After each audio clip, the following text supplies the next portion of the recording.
Wherever I travel in the world, I try to find time to walk in a garden. It offers a break from more hectic sightseeing and a chance to observe not only the flora and fauna, but the locals. You can catch your breath, wind down, and enjoy the peace and beauty of nature. Our guest is Beverly Hurley, editor of GardenDestinations.com and a contributor to the new book, Gardens of the World. Welcome, Beverly, to Places I Remember. Thank you for having me. It's a pleasure. Well, before we get into formal gardens, I know that you think it's important, especially when traveling, to take a walk around the block, wander in the woods or along the edges of waterways to enjoy nature. Can you give us examples of some of your favorite natural places around the world? Oh gosh, trying to pick my favorites is like picking my favorite child, but there are always the places that really stand out to me in terms of natural places. One of them is not far from me. I live in North Carolina, and I would have to put the Outer Banks of North Carolina as a really unusual natural place. It's known for beaches. Is it also a wonderland of flora and fauna? It is, and that's the surprise. Flora and fauna is really everywhere you go. You just have to take the time to look for it. So as an example, when I go to the Outer Banks, I rarely go to the beach. But it has magnificent sand dune environments that have really unusual flora and fauna surviving in the sand. It has beautiful coastal waterways that have aquatic plants growing within them and along the shores. And so that's just one example of a place. When I go to the mountains here, and the rhododendrons are blooming. When you drive quickly through Western North Carolina, you might just be looking up at the tops of the mountains, but I like to look closer and to see all the beautiful plants, the rhododendrons, the ferns that are blooming.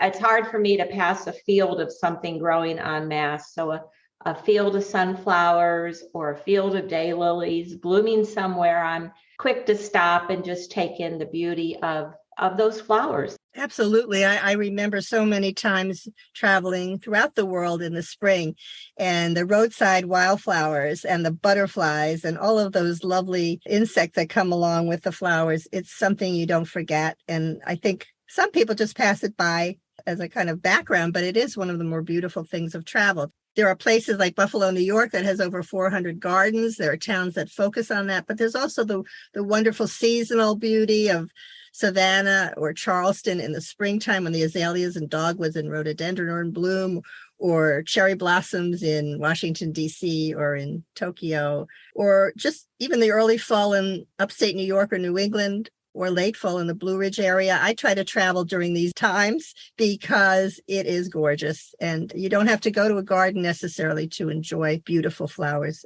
So let's get a definition of gardens versus conservatory versus arboretum. Can you tell us about that? Sure. A botanical garden would be the entirety of a garden. So you go to a botanical garden, Longwood as an example, which is outside Philadelphia.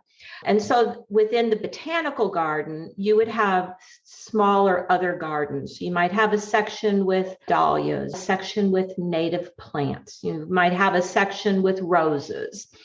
A botanical garden would have a conservatory. That's what we would commonly call a glass house. And that's where they're able to put mostly tropical plants. Some places will put their desert plants there, or an indoor water garden.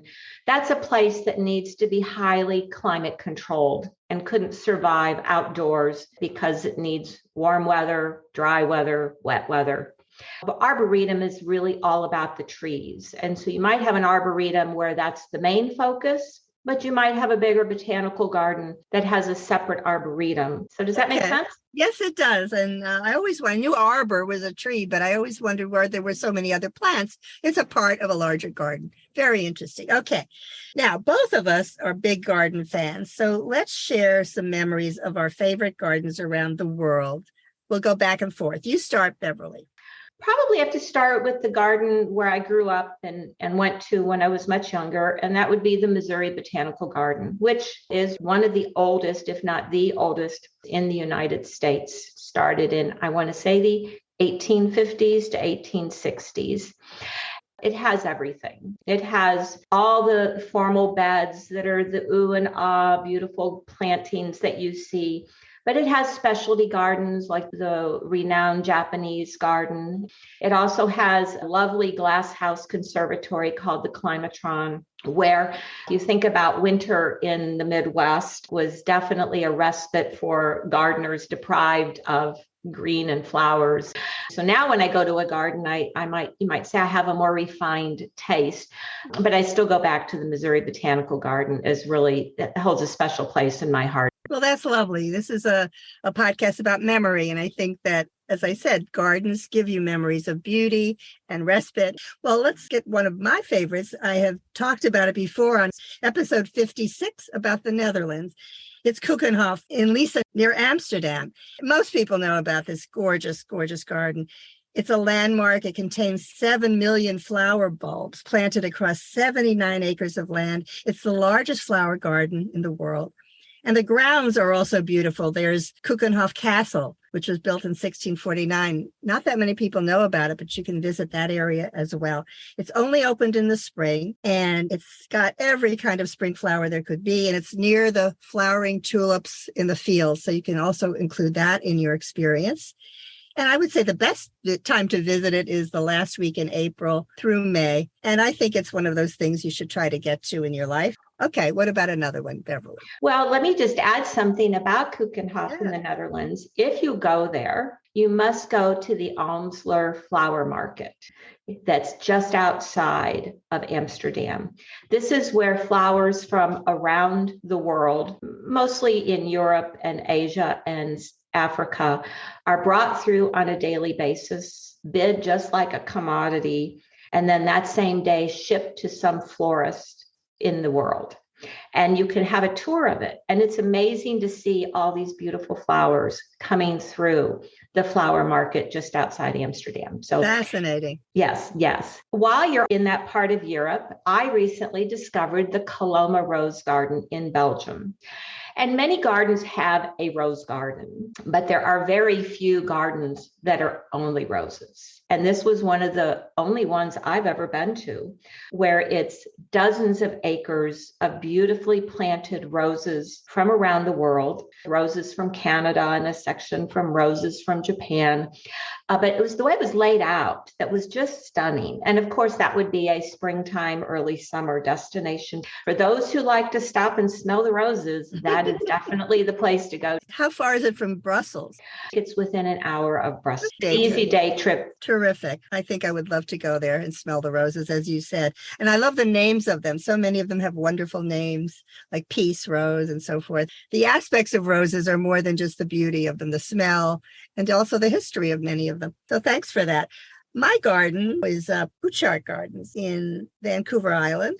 It was once the site of a cement quarry, and it was transformed into the Sunken Garden in 1904, which is the most famous of the gardens. There are 55 acres, 900 bedding plant varieties, 26 greenhouses, and it's been designated a National Historic Site of Canada. It's very close to Vancouver. You take a little boat over it. It's a charming town of Victoria. So it's a lovely place to have tea. It's a great day. And I have a very fond memory of that. It's one of the earliest gardens outside of the United States that I visited. So I think of it fondly. How about you? Well, for me, in the United States, probably the granddaddy of the gardens would be Longwood Gardens near Philadelphia. It's so beautiful in how it's laid out. It also has been around for a long time. One of the DuPont family heirs started that garden, as they did many other gardens in the Wilmington, Delaware area. But Longwood, you could spend an entire day there touring the gardens, and it's laid out for a lovely stroll. It also has a massive conservatory. Think about this, 4 acres of plants under a glass roof. But Longwood also has several restaurants, lovely gift shop, which is a whole nother thing to talk about, garden gift shops. Absolutely. But Longwood would definitely be one of my favorite gardens in the U.S. Absolutely. There's one fountain that reminds me of the fountain in Rome. It's a long horizontal fountain in Rome, but is it designed to be a copy of that? Yes, actually that fountain at Longwood, they do water and light shows with that fountain. Yeah. And do both. Do a daytime one where it's all about the water, where you see it, and then do the nighttime one where you see all the lights illuminating the water. Wow. Two completely different looks. Right. And you can also go to Winterthur. I have to mention one of the great collections of American decorative antiques, which is nearby. And also the artist Andrew Wyatt's house is nearby. It's a wonderful day if you include that in it as well, or 2 days or more. So it's a great destination. Yes. And another DuPont garden in that area is Nemours by another DuPont heir, and Mount Cuba Gardens, which is all focused on native plants, another DuPont heir that fortunately put their money into gardens. Yeah. And we have that to benefit 100 years later. Absolutely. Well, one of my favorite gardens is in France. It's Giverny, the house and gardens of Claude Monet, the painter, the impressionistic painter who painted the water lily pond and his garden so many times. And when you go there, it's this little quaint village just outside of Paris. And Monet settled there in 1883, and he has the most lovely natural garden. If you go in spring, it's just covered, the whole area. It's not huge. It's just covered in blooms, very natural looking, with that gorgeous pond with the Japanese bridge over it. Many of us have seen it in paintings.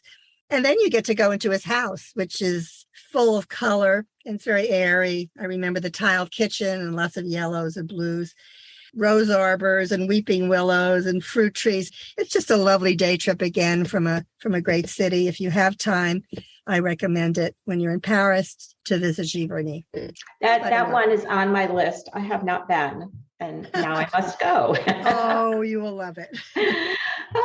How about I'm going to go down under. I'm going to go to the Southern Hemisphere. Many of us who live more in North America think about Europe or North American gardens, but there are several lovely gardens below the equator in the Southern Hemisphere, which is nice because if you like to garden travel, you can go to those when it's winter in North America and be able to see gardens in full bloom.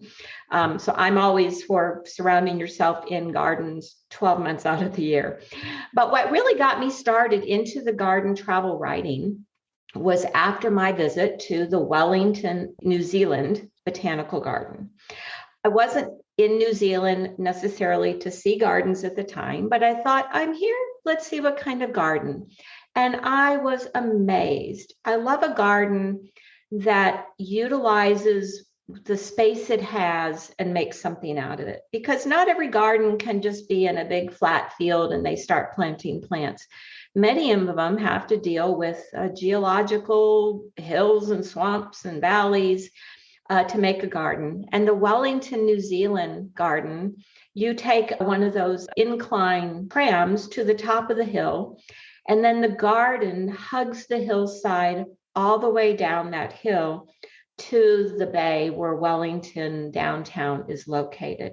It's a lovely walk, all downhill, so do keep that in mind if you go. And you see flora and fauna that you may not recognize. And many of those plants, given their growing zone, we don't have as much in North America. So I love discovering that garden. I happen to have been there as well. I do remember it's near a suburb, and I thought, where am I going? As you said, it's on the slope of the hill. It seems like a tight area, but when you get in there, it is another world because there are animals. I remember some of the local animals were there as well. So it's a great garden in the sense that it's right in Wellington and you feel like you're in the country. Great, great garden. Well, another one of my favorites is in France again, and I'm mentioning it because there are so many formal French gardens at chateaux throughout France, but the closest one to Paris is Versailles, and that one is the big one. It was designed by Louis XIV, and he commissioned a very famous landscape designer to renovate the gardens to match the grand halls and rooms of the palace in 1661. So the gardener expanded the grounds of nearly 2,000 acres that are just brimming with flower beds and fountains and sculptures and an orangery, which I suppose was for orange trees. And that's a word that you hear a lot as well, especially in France. And I guess it's an enclosed area that held trees of that sort.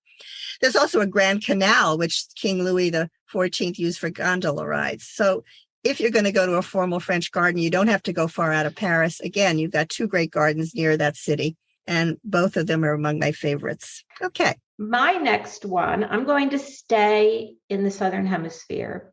And this is considered one of the top 7 world gardens. And that would be Kirstenbosch Botanical Garden in Cape Town, South Africa. Just as Longwood Gardens in the US is a garden to aspire to go to, taking in the magic of Kirstenbosch Botanical Garden definitely should be on your list. This is a garden that took a difficult environment. It's on the slopes of Table Mountain, the iconic mountain that rises above Cape Town. It also has the plants of the fynbos, which the fynbos is the fine bushed kind of plants that Cape Town is known for. In fact, that region has its own kingdom in the plant kingdom, and the plants are very rare. So we're talking about the proteas and the ericas and many of the other lovely fynbos plants that are in Kirstenbosch. And then they added formal gardens, they added a conservatory, they have an arboretum. And I like what they did in their arboretum of trees. They added an elevated tree walkway above the treetops. Yeah. They call it the boomslang, which is the name of the poisonous snake in South Africa. But you actually are up on this elevated walkway walking through the treetops, which is a very wonderful way to experience an arboretum, is instead of being on the ground looking up, you're above the treetops looking down. And then you have the iconic Table Mountain anywhere you look in Kirstenbosch. So I definitely would add that to any travel. I spent 2 days there when I went, and I could go back and spend a dozen more. It was so fabulous. And talking about natural beauty, Cape Town is one of the great cities of the world in terms of beauty. You can just drive along the water and see wildflowers along the coast. Now, another garden. This is a small one, and it's pretty crowded, so I would say go in the morning if you can, but it's a bright oasis in Marrakesh, Morocco. It's the Majorelle Garden, and it was an artist garden created by the French artist Jacques Majorelle over almost 40 years, started in 1923. The feature of it, besides the gorgeous agave plants and cactus and desert flowering, is the Berber house. It's a Cubist villa. It was designed by a French architect in the 1930s. It's a very bright blue. And the reason it's so popular right now is the Instagrammers have found it because it's vivid blue, and it has yellow accents, and it is gorgeous, but you see a lot of it right now on Instagram. So that's why I say try to go early. Yves Saint Laurent bought it, a great fashion designer, and lived there for a while in the house nearby and had the garden. And there's a new Yves Saint Laurent museum right there. So I would say this is a kind of oasis in a very bustling Moroccan city. And if you go there, you will not forget that very vivid Berber blue. I've been following those Instagram accounts. And once again, that is a garden on my list to go visit. Yeah, go real early. It's popular.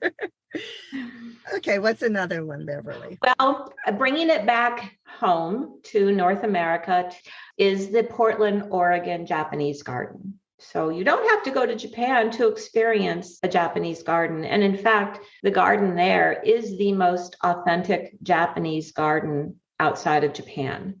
I like a story about a garden. So you were talking about Butchart Gardens and how that story of building it in a quarry.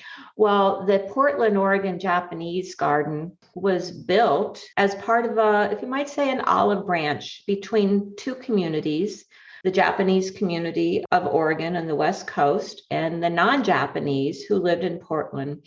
And it was after World War II, when we all know, some of the tense relations that developed as part of that war in the West Coast and how Japanese were treated. And so the people of Portland, Oregon decided they wanted to do something to bring more awareness to the culture of Japan, to the people in Portland. And so they brought in Japanese garden designers. And in a Japanese garden, you won't find a plant tag with the name of a plant. It's more about the trees, and it's more about the experience. Every part of the garden might have a Zen garden. It might have the water garden aspect. So it's a place to be and experience and to take in less about the individual plants and more about the total garden experience and how it affects you. And of course, spring is beautiful with the azaleas blooming, but the trees are always the calming factor of a Japanese garden.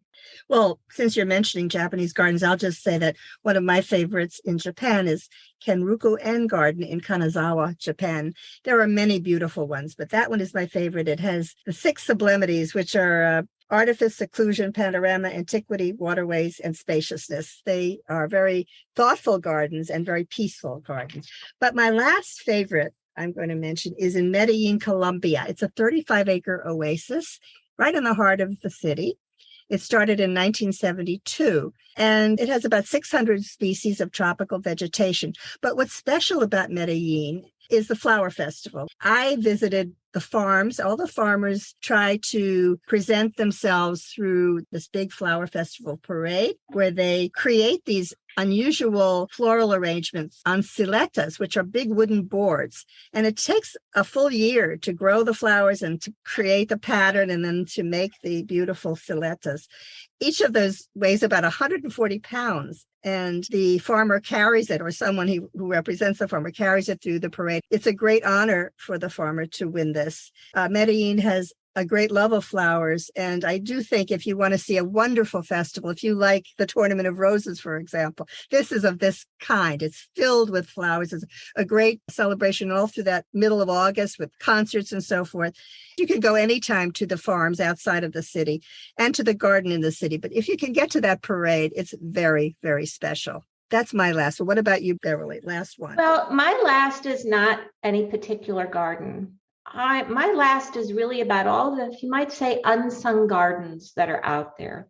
As I travel around and I go to a city, whether it be Madison, Wisconsin, or Rochester, New York, or even a little town of Aiken, South Carolina, I love when I see that the community takes pride in adding some kind of garden environment. It might be a big formal botanical garden like the Olbrich Botanical Garden in Madison. It might be one of the beautiful estate gardens like in the small town of Aiken, South Carolina. It might be the garden by the local county cooperative extension like the one in New Hanover County, which is part of Wilmington, North Carolina. I just like people to realize we don't have to only go to these big, glamorous, worldwide gardens out there. There are so many beautiful unsung gardens just waiting for people to explore. And I really encourage people to get out and find the gardens like that when they travel. So I like to tell people you can go to the museum in the town, the Don't Miss Museum, but look for the garden. They may not all have a museum, but every place you go to is always going to have some kind of flora and fauna to discover and to rejoice in as just part of a beautiful gift that we have to see and observe. Well, good words. The name of the podcast is Places I Remember. So Beverly, will you please share one special memory of a garden you visited? I love them all. I haven't seen a garden yet that I don't like, but I think everybody who gardens or has a love of gardens, that develops somewhere. And for me, it was my grandfather in a little suburb outside of St. Louis where I grew up. And he had 2 plots of land that behind his house where he had the most magical vegetable garden. And I remember as a young child into, teenage years going to his house and wandering that. And it was unlike anything I had ever seen. That really gelled in the back of my head. I may not have gotten into gardens until later in my adult life into a working career. But it always goes back to those fond memories of spending time with my grandfather in his garden. So that's probably my favorite garden from my early days. And right. That's full time. And that's really, I think, what was always there in the back of my mind, that gardens can be a wonderful, magical place to immerse yourself into and to be, with people you love in a garden on a gorgeous day. I mean, what can be better? Beautiful memory. Thank you. Beverly Hurley has contributed to the new book, Gardens of the World. She started the website gardendestinations.com, and she's on a mission to spread the word that visiting public gardens and garden destinations should be part of the travel experience. Thank you so much for sharing your passion with us. And thank you so much. And I hope you have a wonderful day in a garden somewhere.